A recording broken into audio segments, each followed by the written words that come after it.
How does cumulative voting actually work? Here's a brief example to illustrate how cumulative voting works.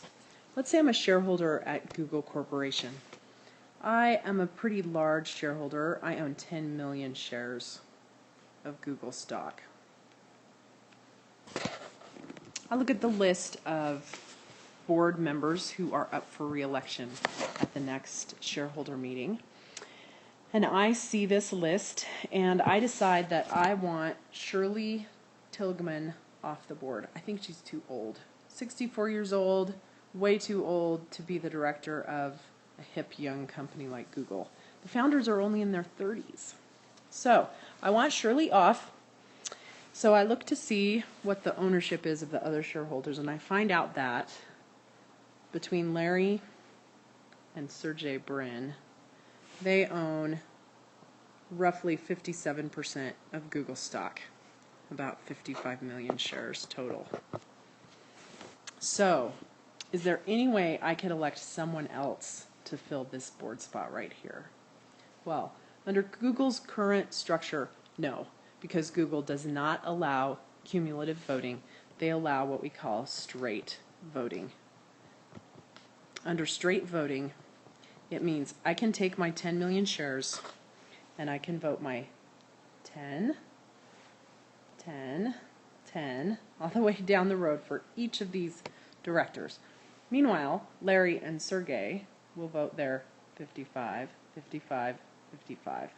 You can see that if they do that and I do this, each director spot gets elected by the majority, which means they win every single time because they have this huge majority as majority shareholders.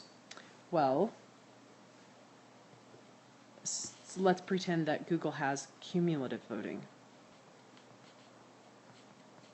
If Google has cumulative voting, what it means is that I can take my 10 million shares and I count up the total number of directors. 1, 2, 3, 4, 5, 6, 7, 8, 9, 10, 11, 12.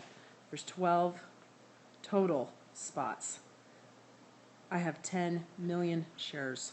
Now, instead of voting 10 million shares for each director, I can now vote 120 million shares for one director. I choose Kim B. Clark. So much younger and of course a lot cooler, and the president of my university. So I put Kim B. Clark on there. I now can vote 120 million shares in favor of President Clark. Meanwhile, Sergey and Larry are still just going to vote their 55 million for him and their 55 million for everyone else.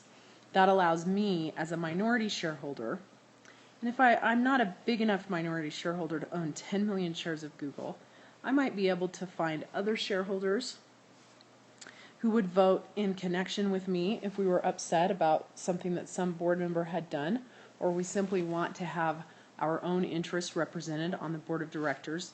I could get together 10 million shares worth, and we could cast enough votes to have one person who we feel would represent us on the board of directors. So you see how cumulative voting can be extremely beneficial to minority shareholders who otherwise have little to no voice about who serves on the board of directors.